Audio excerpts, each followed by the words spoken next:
and it'll start recording. Introduce our distinguished panel, starting off with the thumb twirler down at the end, doing a good job of it. Is that a contest you entered? No, I'm just trying to fight off boredom. I'm kidding.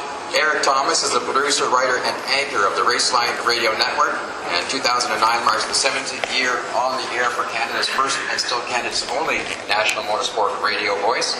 A winner of major international broadcast journalism awards, Raceline Radio is currently heard on 21 radio stations coast to coast, covering all major markets, including Toronto, on the Fan 590. Erik also does pit work for the Indianapolis Motor Speedway Radio Network, and is also lead announcer at Merrittville Speedway, St. Catharines, and that is the longest operating dirt track in Canada. He's also covered and co-anchored coverage of racing events on Speed and ESPN. So Erik, welcome back to the Expo. Thank you. Sitting next to him is Jeff Pappone, who a little bit modest here. He's just like to say he started with the Ottawa Citizen and Montreal Gazette, and has been a reporter for Motorsports with the Globe and Mail since 2002, and had a great opportunity to cover some fantastic events. Jeff's column are always very well received and well read, and we're really a real pleasure to have Jeff here this year. Thank you, Jeff. Next to Jeff is Norris McDonald, who needs no introduction, or at least he says. Norris, he's been writing about motorsports since 1969 for the Globe and Mail and the Toronto Star, and as he says here, quote unquote, and still trucking. Welcome here, Norris. And Dee McNulty, next to Norris, Dee McNulty has covered motorsports for the Sun Media since 1999, extremely familiar face again in a popular column. A lifelong fan of stock car racing, Dee got his first exposure with his uncle Ron Kilby, who brought him to watch race at Pinecrest Speedway. His journalism career has included stints in Vancouver, Edmonton, Calgary, and since 1984, Toronto. Dean settled in Bowmanville, where he came back east just 10 miles from his beloved Motorsport International Raceway. Dean, welcome back to the Expo. And last but certainly not least, it's our pleasure to welcome Hugh Burrill. He can be introduced as a CityTV sports anchor and a fellow gearhead. There's no doubt about that. I've had a few racing conversations with him. Hugh Burrill also hosts Autosport on CP24, an avid race fan, and commissioner of many F1 pools. So maybe you can tell me how to get it right. Not that we condone gambling of any type. I won 1 year. And Terry, our audio expert, has won one of his panas. Good for you. Big bucks. So again, gentlemen, thank you very much for being a part of the Expo, and again the Meet the Media Fan Forum. Just maybe start off with an opening comment, if you want, as far as, let's talk about the economy this year to start things off, and all the news we talk. look at the eyes when I roll. How we hear the news going on about in F1 it's Honda pulling, and in NASCAR it's teams merging. From your perspectives and the people you talk to, what do you have to say about what's going on out there, Erik? Well, it's obvious that the economy is going to have a lot of impact on the sport at all levels, not only from the NASCAR level with Sprint Cup and with Nationwide and with what we call the so-called big series to the neighborhood racetracks as well.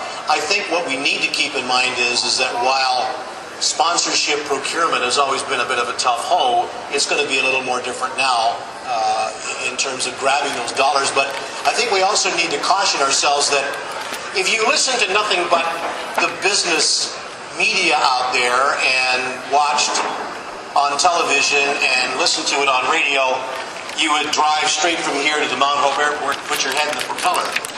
I mean, you listen to that and it's gloom and doom and gloom and doom and gloom and doom. And while it's going to have some effect, it's not going to be, as somebody on the air with me the other week on Raceline said, NASCAR is in a death spiral. And I said, well, normally if it's a death spiral, it's a crash. There's going to be some effect. It may have some bullet holes in it, but NASCAR is not going anywhere. And I heard someone say that they're going to have probably half as many cars on the starting grid for Daytona, which is just entirely inaccurate and not true. You're going to lose a few teams. You may not have as many teams after Daytona, but we may go from 42, 43 cars down to 37, 38, pretty close to 40, and we won't exactly know what the full effect is until we get to Daytona. So while the economy, there's going to be some adjustments, it's going to have effect. It may have some of the smaller teams fall off the end. It's not going to have a death spiral effect on the sport as if some of the business media can be believed. So, yeah, it's going to have impact, but it's not the nuclear holocaust that some are predicting. You might, Jeff? Well, I would say that I think the big effect is going to be on young kids coming up. They're not going to be able to find sponsors. It's going to be really tough for them. New people in the sport, new people in NASCAR who have been trying to get in there, or any of the other racing series. I think the big teams are going to get bigger and richer. They're going to dominate even more than they have previously in all of the racing series, because the ones with the money, the ones with the backing now will get more money and more backing, and the ones that don't will not get it.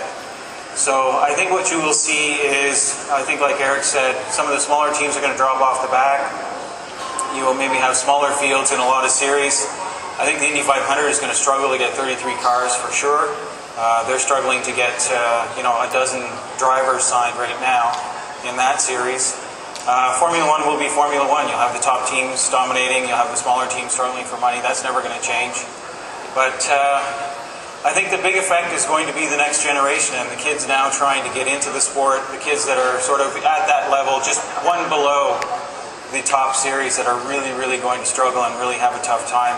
And I think, 5 or 6 years from now, the sport's really going to feel the effect of that, because there won't be any young kids coming up. Thank you. Norris? That's interesting. Well, as Erik said a few minutes ago, and I'm putting words in your mouth here, optimism. I'm a guy who always looks at the glass being half full rather than half empty. Yes, there are problems with the economy, but they project 8% unemployment. Everybody goes, ooh, and I say, well, that means we've got 92% employment, which means there is money out there. There is employment out there. I think that, unfortunately, what's happened is we've fallen into a recession mentality. And this is right across the board. It's not just our sport that we're talking about, it's everything generally. And the fact that people are coming here today and paying to get in to this, what is rapidly becoming a great success story, is very encouraging for me. I think Jeff is absolutely right. I think problems are going to be with people trying to break into the sport. But again, if somehow they can scrape up 33 for Indianapolis and the usual 250 to 300,000 crowd is there, there will be 43 for the Daytona 500. They're going to have a packed house there again, hopefully. I think that at the non-professional level, at the local speedways, and we're represented by a good number here, Motorsport for road racing, the people who are participating at that level have basically been paying for their racing themselves. Yes, they might have Joe's Garage on it, but we know, everybody here knows that we're not talking a lot of money. So I think the hip pocket racer is still going to be out there. And as long as we maintain the level that we're at now, and we talk it up, and we cover it, and we promote it, I think that maybe we're going to come out of this bigger and better than ever. Great, thank you. Dean? Yeah, sponsorship, of course, is a key. Motorsports is always dependent on sponsorship more than any other sport. More than football, more than baseball, more than hockey, more than all the stick and ball sports. What has happened is the big companies have less money to spend. Let's face it, when a bank fails, when General Motors is saying that they're 6 months away from bankruptcy, that affects everything. There's a trickle-down effect, and unfortunately for auto racing, the sport that we all love, we're at the bottom of that food chain, and so the crumbs get fewer and far between. However, having said that, I think the automotive racing industry itself has to look in the mirror and say, wait a minute, when did we get to the point where operating a Formula One team takes $600 million for 2 cars for 1 season? When did it happen that a NASCAR nationwide, I'm not talking about the Sprint Cup Series, when the nationwide series, when it takes $10 to $15 million for 1 car for 1 season. Where did these costs come from? NASCAR is doing something by cutting out testing, but the rich teams will still go to Kentucky. They'll still go to New Smyrna. And again, like my colleagues here just said, it's the little guys that get hurt where they can't afford to do that kind of testing. They can't afford to go up to Ottawa. I don't know how many people here know that one of the top wind tunnels in the world is in Ottawa, Ontario. The rich NASCAR teams are up there 200 days a year. But at $2,000 an hour, the small teams can't afford it. That's where the problem is. It's the cost of racing and where the money's going to come from. It's still a great sport, and I agree with everybody here. Anybody who thinks NASCAR is going away, last time I checked, they still had a $700 million TV package. NBA would kill for that. National Hockey would commit suicide for that. So they're not going anyplace, and neither is this sport. Great, thank you. Hugh. The economy's in rough shape. I really got to start paying attention to the news, I guess. It's affected everybody, the racers, the teams. It's also affected how television and newspapers, or it's going to affect how television and newspapers cover the sport. I think you're going to see, unfortunately, you might see less of it. So it's up to us who still cover it. And CityTV, we try to do as much as we can. I mean, we're a very small sports department, but we try to give as much attention to racing as we can. We're going to have to change the way we cover it. We're going to have to make it, we have to give viewers and readers more bang for their buck, because our bosses, they can also find other ways to spend that money that they would normally spend on racing. So it's imperative for us to maybe change our focus a little bit and bring the stories of racing out more, and not just who won the race and who led this many laps and blah, blah, blah. Anybody can tell you that. And now it's about telling the stories of the drivers and of the pit crews and of the drivers' families. So we have to do a little better job of that, I think. And all these guys are saying they prefer to be optimists, and so do I. I think it's a great opportunity right now for the lower classes of racing to step up and grab some of that spotlight. It's a chance to get their product seen and out there and read about now. And so I think we have to be smart about it, just like everybody else. But right now, I think it's a real opportunity for some of the lower classes to get in there.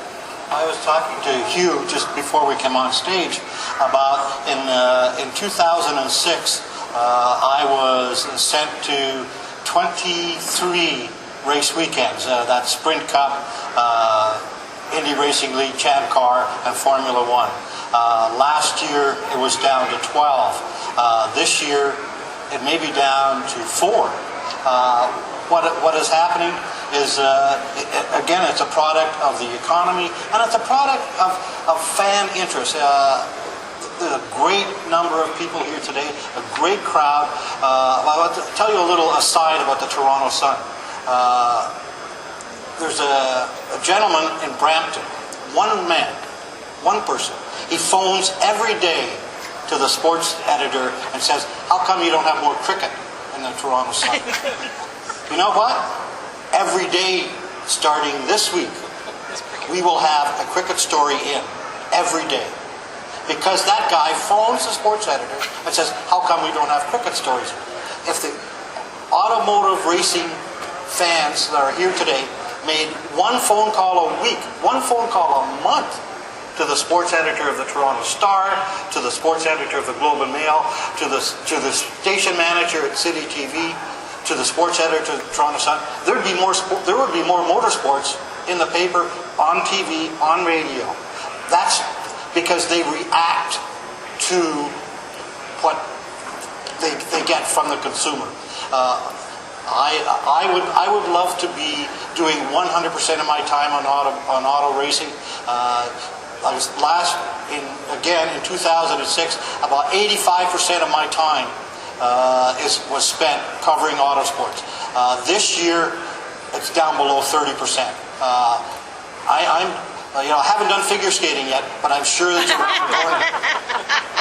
The idea, of course, for this is an open forum for all of you. Have an opportunity to meet these folks and maybe ask some questions or comments. So we'll open up the floor as well if anybody has any questions that they would like to address to one of the panel, feel free. We have a microphone on the floor here, so...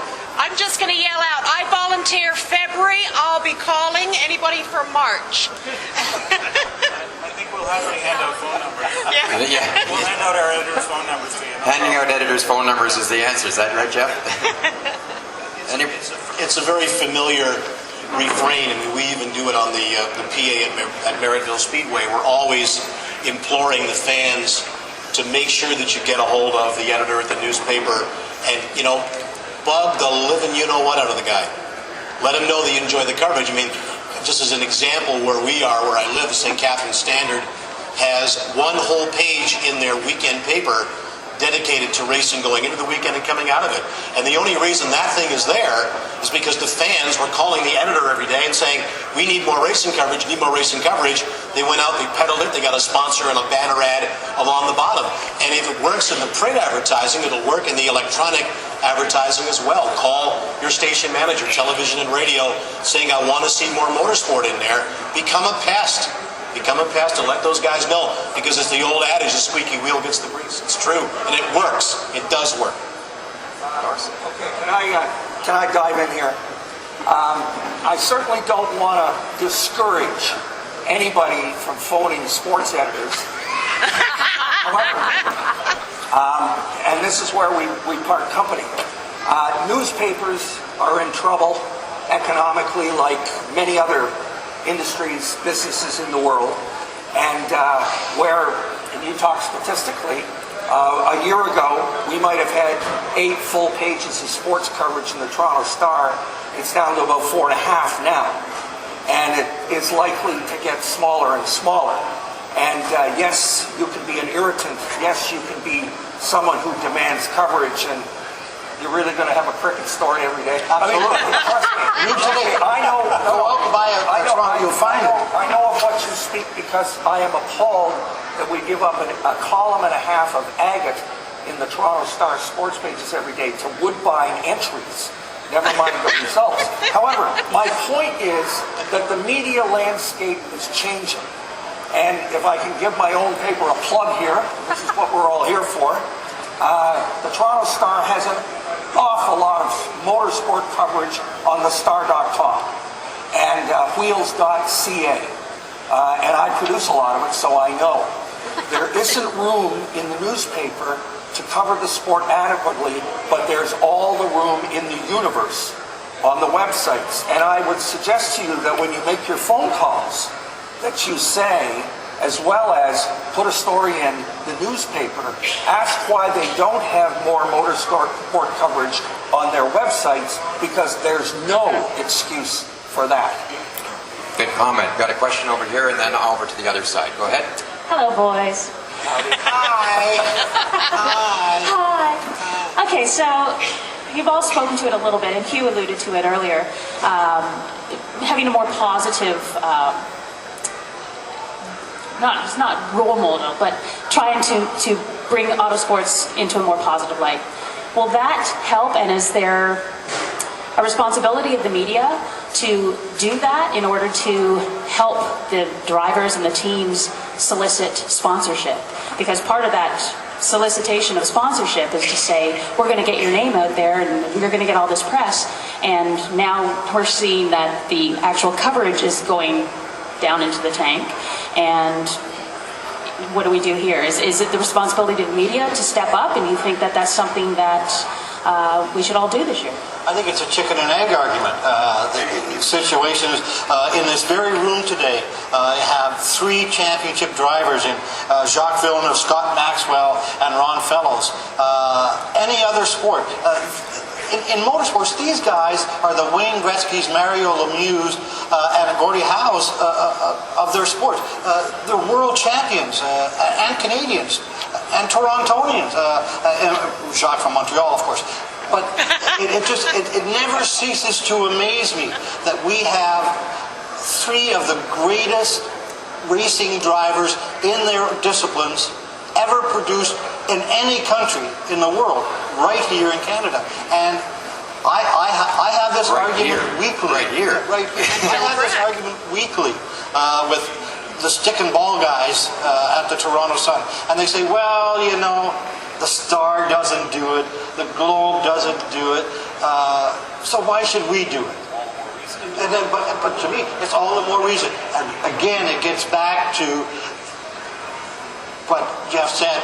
You gotta have the input. You gotta be there. You gotta be proactive. You gotta be calling these editors because they don't care about auto racing, but they care if their readers care. They really do, because people stop reading the section, people stop going on the website, the numbers go down, and they wonder why. If they think the motorsport fans are on to being readers, regular readers, it'll get done. I tell you, it's guaranteed. In terms of sponsorship, is it our responsibility to solicit sponsorship for the teams? No, I don't think it is. But what it is our responsibility, or what is our responsibility, is to tell the stories compellingly enough so that people, when they're watching it, say, wow, I'd really like to get involved in that. Or what's the contact name for that team? I'd really like to help them out. And we have to do that in such a way that the people are really interested and drawn into it. I get back to, it's more than about who won or lost. At the end of the day, anybody can tell you that. Again, it's how you tell that story and how you portray these people, because we all know there's some 99.9% of the people in this sport are so amazing. They've all got great stories, and you have to tell those stories. And if you tell those stories, interestingly enough, the viewing public is going to ask themselves how they can get involved, because it's a great sport. Thanks. On this side? I just wanted to know the real story behind the loss of the F1 race in Montreal, and how come the government didn't do more, the Hartford government, as well as the provincial. They didn't want to spend taxpayers' money on it and give that larcenist SOB Bernie Ecclestone what he wanted to hold us up for ransom for that race. But I think that's a good thing. It's unfortunate. We've all got opinions on it, but you know, other countries can write blank checks to give Bernie what he wants, and that's why he's shifting the emphasis of Formula One away from continental Europe to the Middle East and the Far East, where he can get what he wants for his race. You know, and I mean, You see it coming back? No.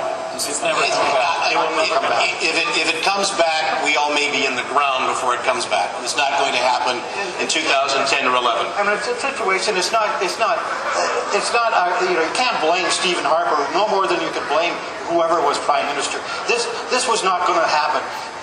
Bernie Ecclestone did not want to have this race in Canada.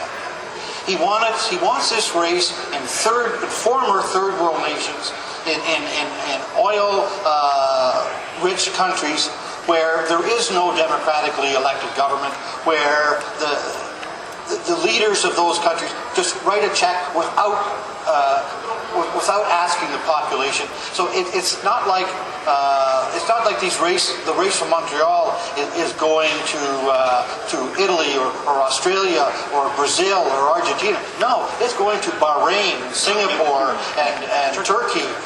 Wait a minute, it's simply one reason: dollars.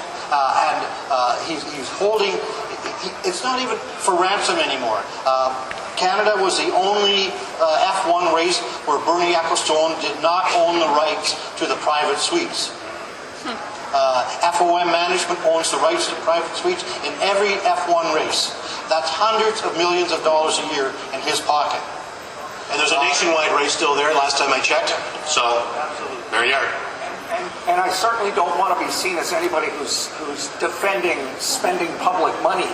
But unless I'm mistaken, the last offer to Ecclestone was $105 million over 5 years. I mean, it was in the ballpark. Absolutely. Public money has a right in just about every sport and every cultural event. But $105 million over 5 years, there are starving children in this country. And I, for one, was very, very pleased that the government was bad enough they went that high, but that they didn't go higher.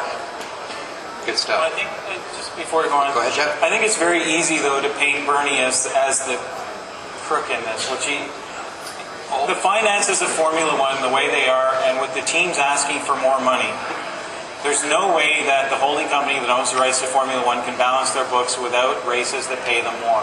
And that's the simple fact of it.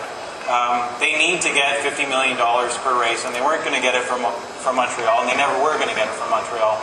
And that's the simple reason why they had to move somewhere else. You can talk about greed all you want, but it wasn't. It was a balance sheet issue. The money they pay. That wealth winds up in his own pocket, though, my friend. But they also check his offshore accounts. They also are paying about $250 million a year in interest alone on the loan, the CBC group, on the loan that they took out to buy the rights to Formula One a few years ago. And the teams are going to want more money from CBC now, and they just can't afford it. And they need to get the races in places where they're making more money. And that's why the face of Formula One is going to change over the next few years. You're going to see fewer and fewer races in Europe, in those traditional races. You'll see one in England. You may not see one in France. You may not see one in Germany. You might see one in Italy. Exactly. And they will move to third world countries, like Dean was saying. They're going to get $100 million from China. Is there a risk, though, of losing your fan base? I mean, there's no race in North America this year. You talk about moving the races out of traditional racing hotspots in Europe.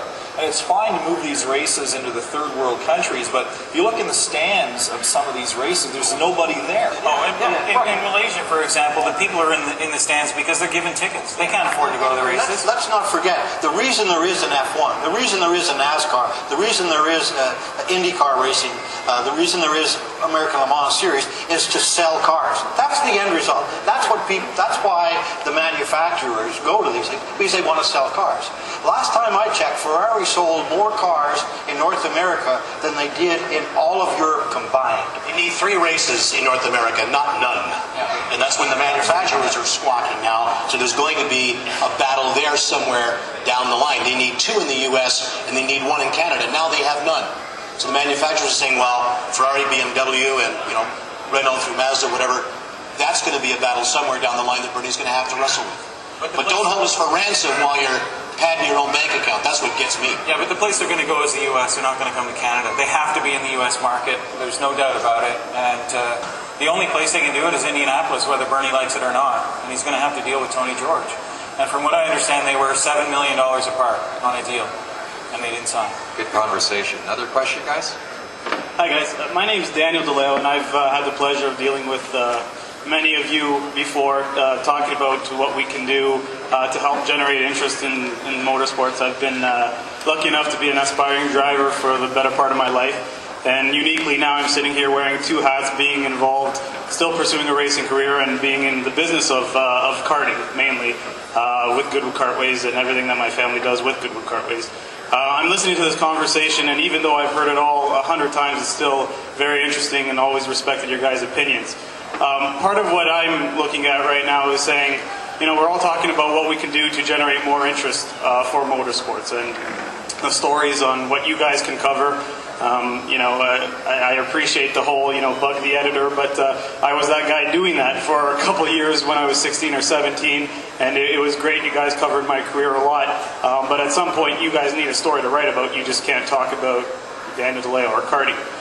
The one thing that we got going on, and just to put some optimism on the whole conversation here, is karting here in Ontario mainly is growing rapidly every year.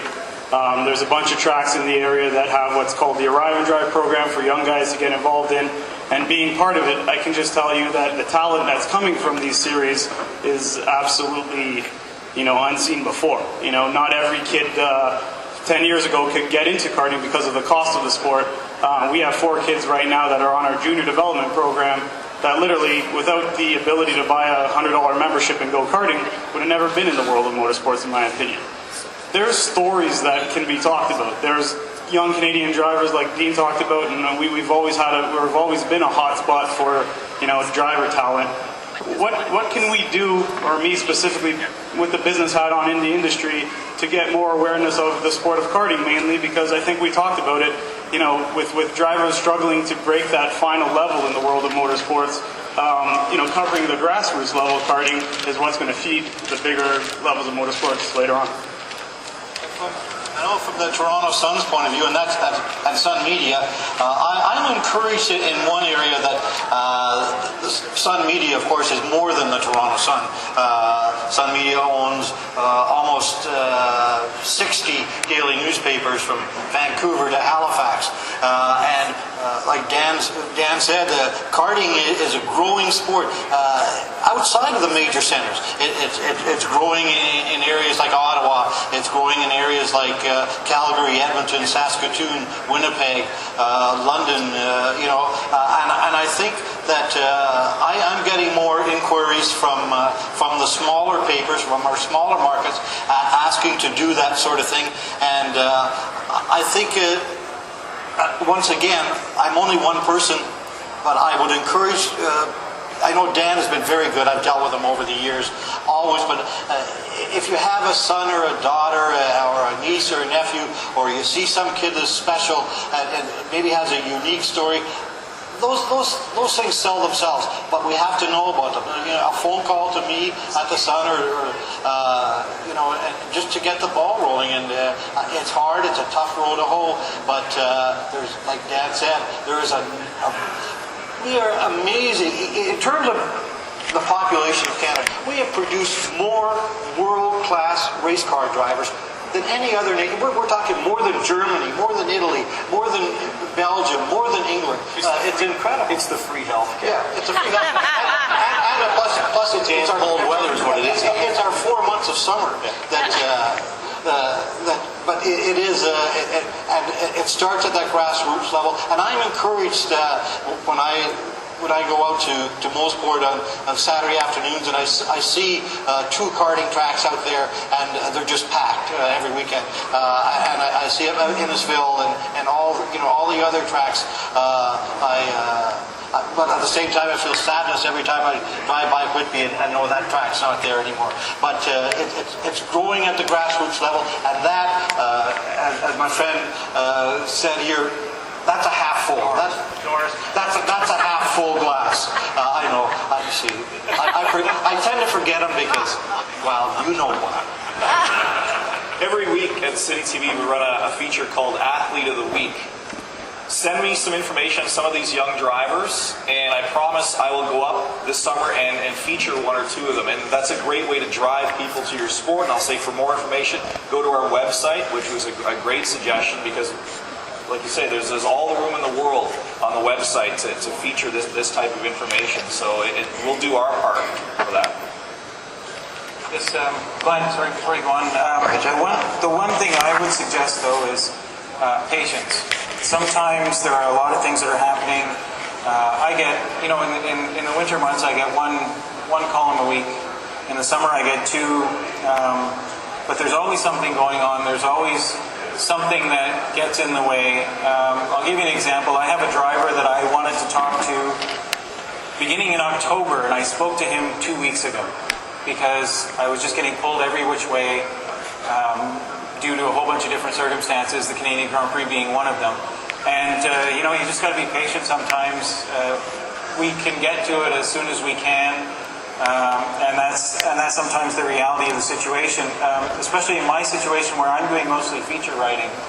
So my stories in many cases are not time sensitive, so I can run them almost any time, depending on, sometimes they are, sometimes they aren't, but sometimes you have to wait a couple of months. And there's somebody in the audience that's been waiting a long time who's going to get a story next week. So, it's just a matter of patience sometimes. Email's a wonderful thing. Yep. Let us know. Danny, just, and for crying out loud, if you're going to send us something about a carter or carters that you think may be of national interest and mass interest, make sure that you include the contact information on the piece of paper or on the email. How you can get a hold of that person, their home phone number, their email address, whatever it is. And let us have it, because if we don't see the smoke, we don't know the fire's there. I think I can speak for the rest of my media colleagues here. When you're sending us stuff along with contact information and all the other information, send us free stuff as well. We'll be right out. Great way to get the media out. There you go. Question, comment? Go ahead. Thank you very much. As a PR guy, I'll take note of that. Thank you very much, Hugh. First of all, I'd like to thank Glenn and all his team for putting together such an amazing show. I mean, it's fantastic. A bunch of people from Inside Track and a bunch of friends and family that put this together. Everything gets the bill. Spoken like a true PR guy. And I also, well, I have this moment to thank all of the panelists who are here today, because this is a great day when it's 14 below zero in Toronto. To have all of you come out like this. It's been a wonderful day. I do have a question, and it is Toronto related, and it's about the Honda Indy Toronto. As I walked in today, I was expecting, quite honestly, I was expecting to see a Honda booth. I was expecting to see an IRL presence. I don't see it. I'm asking you, what's the real... You have a comment on that, David? Yeah, David Weber from Inside Track has a comment on that. Tried very hard to get Andretti Green to exhibit at the show. A lot of it had to do with timing on not having a schedule, feeling that a small booth would not give them the look they needed. They needed a bigger presence. But the bottom line is, I don't believe they're really supporting grassroots motorsports. And even though it's great for Toronto to have the Indy here, they need to support venues like this, I think, moving forward. In defense of AGR, and please, Michael Andretti doesn't need any defense from me, but they are preparing for a race in a month and a half in Florida, so most of their resources are there right now. However, I agree that if they want the Honda Toronto Indy to be the success it was when it was a Molson Indy, they've got to have a presence at a place like this, and they've got to be out there. They've got to show the flag, and I think that they've been somewhat lax in that area since the announcement of the takeover has been made. Well, we hope to see them here in 2010. You want to believe it. We're all here to help. We're all here to do our bit to promote. We're here to do our darndest to build this sport and individual races. I personally have been really taken aback that they made the announcement. And then, to be quite honest with you, there hasn't been a peep since, locally or corporately. Having said that, maybe we're talking to the wrong people. The sponsor is Honda Canada, and yes, I would expect that they would have been here. But whether AGR has that tight a rein on the event and doesn't want the sponsor to do anything independently, that's for you to answer.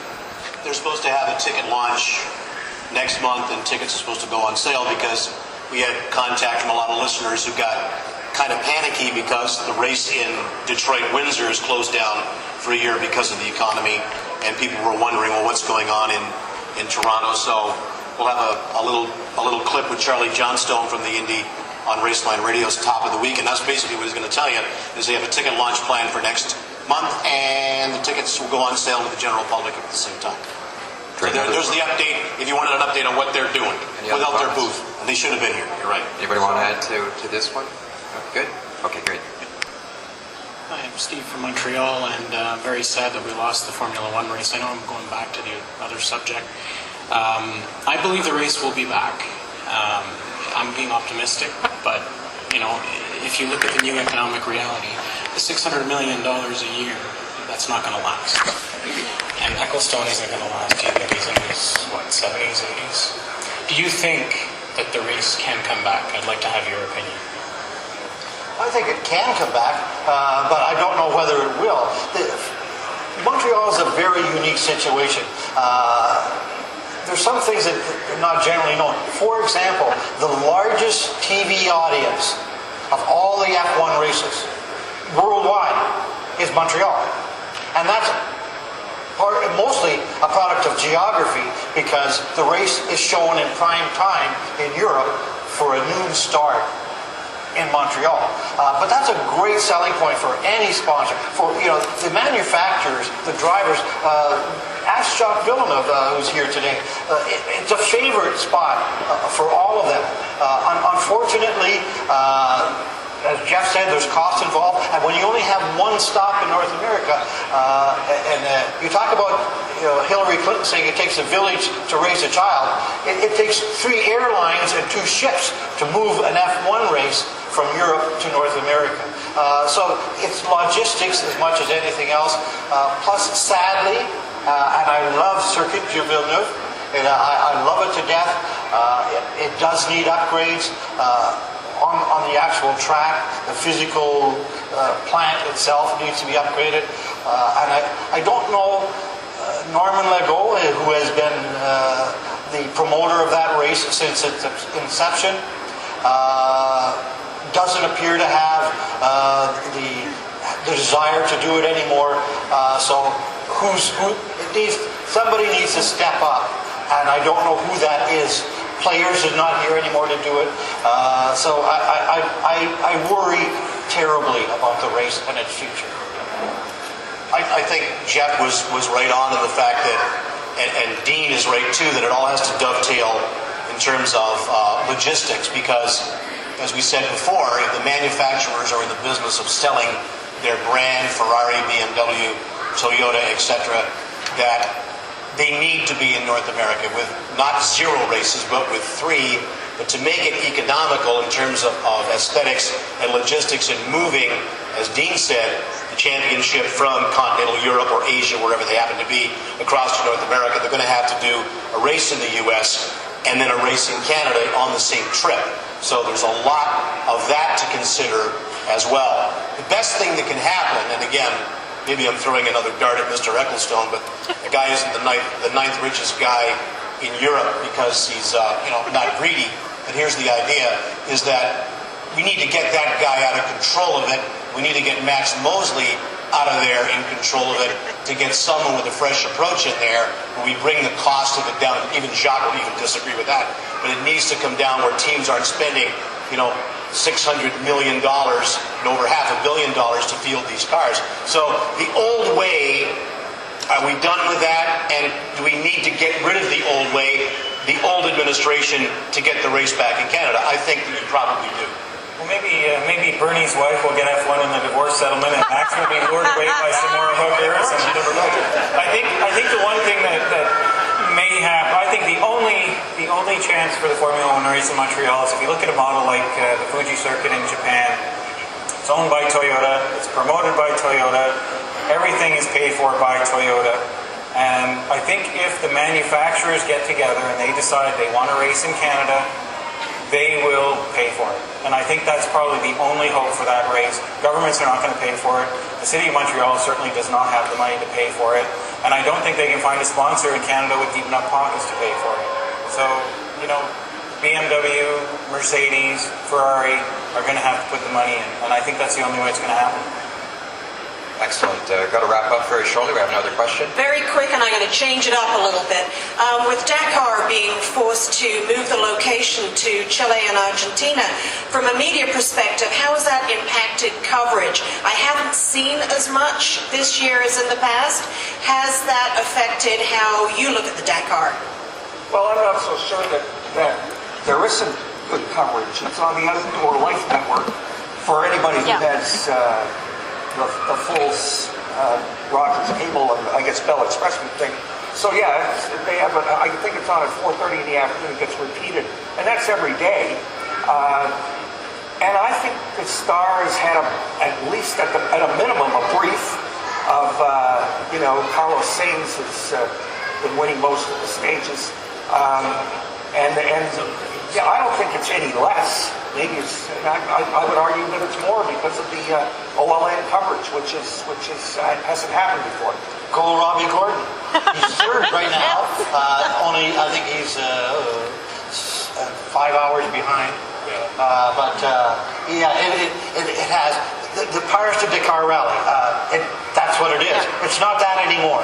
And I think you're right. And I think it has affected the way we see the race. Yeah. I think the fact of the matter is we come through a long winter where there's nothing going on in Dakar for the hardcore gearheads out there. Is kind of the start button to the season that we roll into the Rolex 24 at Daytona and then the speed weeks for the stock cars. So the fact of the matter was that rally's been around a while, but with Robbie being involved in it, and there was a rider from, I'm embarrassed to say, I've forgotten his name, who was riding a motorcycle in that, but it's taken away a little of its intrigue because it's in an area that they were forced to move it from Senegal, in that area because of terrorism, and that's an unfortunate thing. But You know, if you ever get a chance to sit down and watch that, that's a grueling test. But other than the hardcore, it's tough to get a lot of people interested in that. You know, just on a general scale. Great. One more question? My name is David. I'm unfortunately a late arrival, so if it's a question that's already been asked, then you need not answer it. It was a question with reference to the IRL. When, given the economic situation, NASCAR teams are merging like there's no tomorrow, or just disappearing. I'm wearing a Wood Brothers racing hat, and I think they're going back to what they did in the 70s with David Pearson, where they're running a limited schedule. With the IRL, with marginal TV coverage or viewership, how many teams are they actually going to be able to field? 18, 19? You want the blunt answer? Probably 18 or 19. 20 max. 20 max is right now, yeah. When you have a situation where traditional team like Ray Hall Letterman may not, as of right now, they don't have sponsorship for one car. They probably won't race. Vision Racing, owned by Tony George, right now has no sponsorship for any of its cars.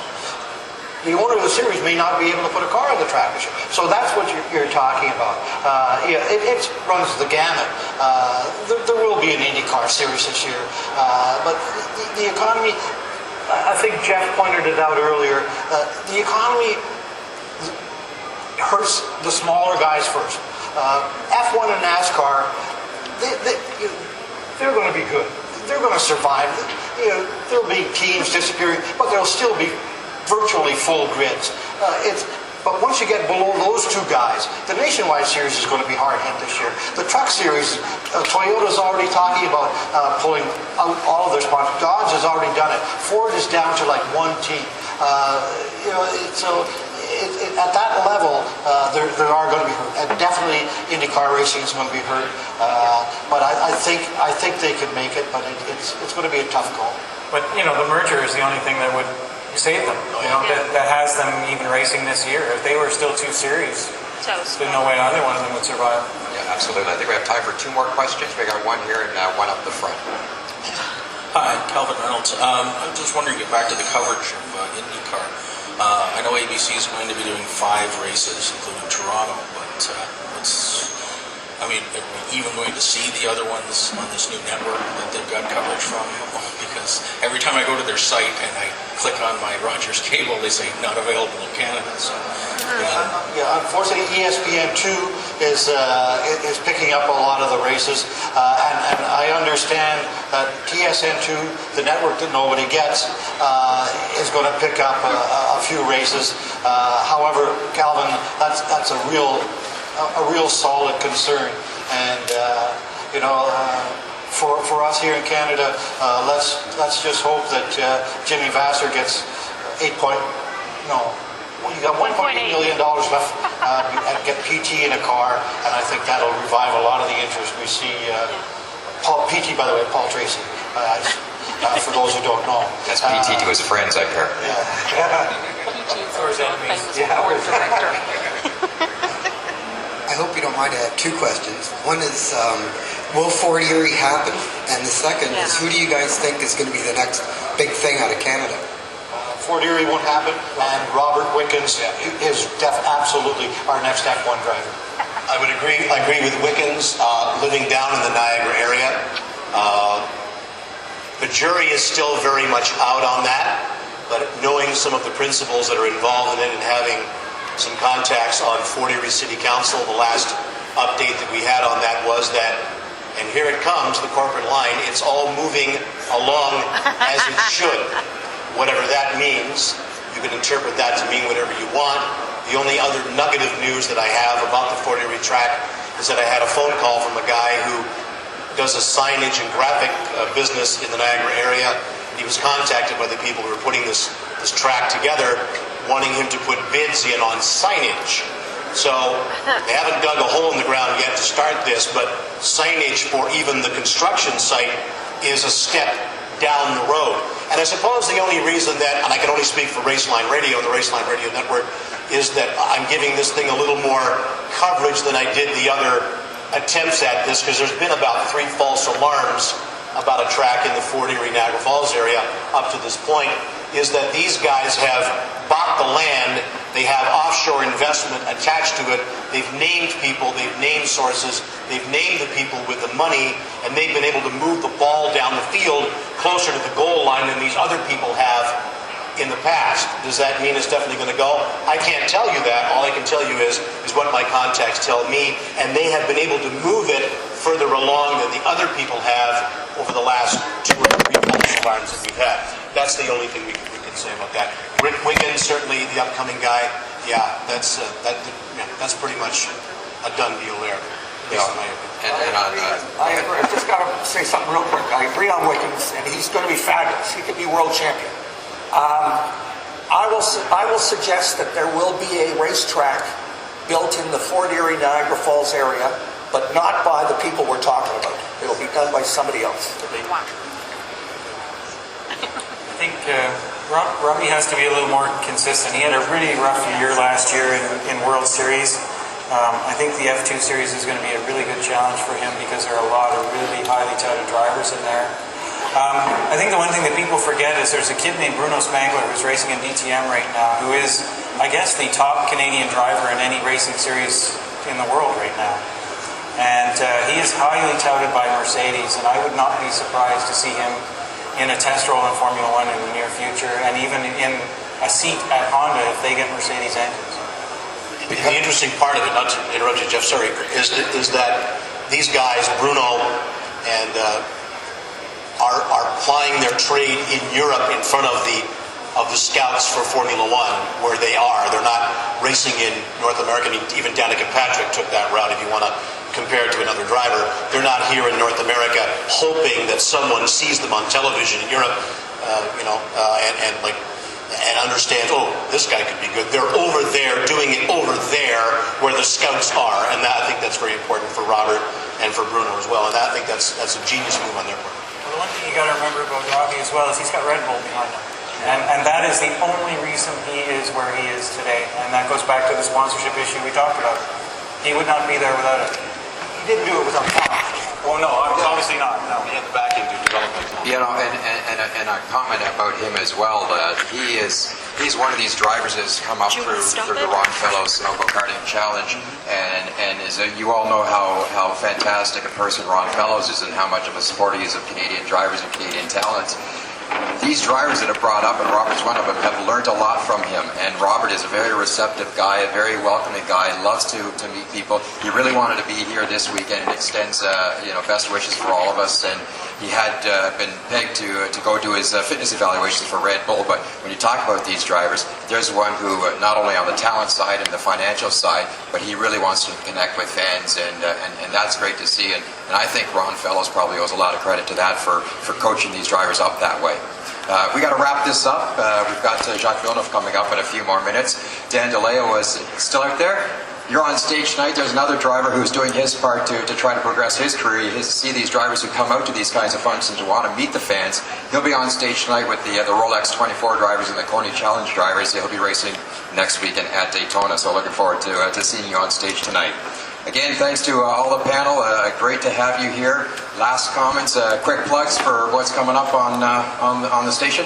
Well, you kind of covered it in the bio. We're into our 17th year of Raceline Radio, 21 stations across the country. We're still the only blighters out there doing what we're doing on a national stance, and 8 stations in Ontario, flagship out of Fan 590 in Toronto. So thank you for all your support out there. We're still the only ones doing as we're saying, and we're getting the big interviews on, not only with the Canadian people, but Canadian drivers and Canadian talent. That's always been a mandate of the show, to make sure that we bang the cymbals for those guys as loud as we can, but also connecting you with the Jimmy Johnsons of this world and the John Forces of this world, and having a blast doing that. So we, as we say, year-round, entering our 17th year, we thank you for your support, and to our sponsors as well, Subaru, TISO, and a host of others. So we thank you for listening, and we look forward to entertaining you again for another season. Sorry. Jeff? He almost sounds like a racing driver at a press conference, doesn't he? I don't have any sponsors on except for that one there. I just want to thank you for inviting me here, and thanks for all the good questions. And if you have criticisms, if you have praise, if you have anything else, feel free to send it along. And of course, we're going to get email and addresses to your editors, the Globe and Mail, right? Norris? Well, again, thank you for this. It's marvelous to see this event growing. This is the third year that I've been fortunate enough to appear on this panel, and it gets bigger and better than ever. I just wish that we did a little feuding up here. You know, we were kind of Guy was turning the mics down all the time. He couldn't argue. Norris, I was going to point out. You didn't hear what they were saying about you down at this end. Society here today, and I was kind of hoping, Norris, it's all right. hoping for a brawl at one point or another. I was going to point out the irony of the oldest guy on the panel pushing the internet, but I still. I think I managed to last as long as I have. Great. Dean? Yeah, my Sunday column is still coast to coast NASCAR news, and in a couple of weeks, February 15th, we should be starting our trackside feature every Thursday in the Toronto Sun, and of course other Sun Media properties across the country. And for CityTV, what's on the plate? Well, all I can do is promise that we're going to try to get out there as much as we can. Again, we're a small sports department of 2 people, and I'll keep battling my producers and editors to get out there and tell the stories, especially the grassroots stuff, and start featuring some of the younger drivers as they come up. And again, thank you very much for having me on today. Again, thank you all. How about a big round of applause for our panel? And we'll promise to get the boxing ring up next year for Norris. Thank you guys very much. Appreciate it. We've got Jacques Villeneuve coming up in just a few more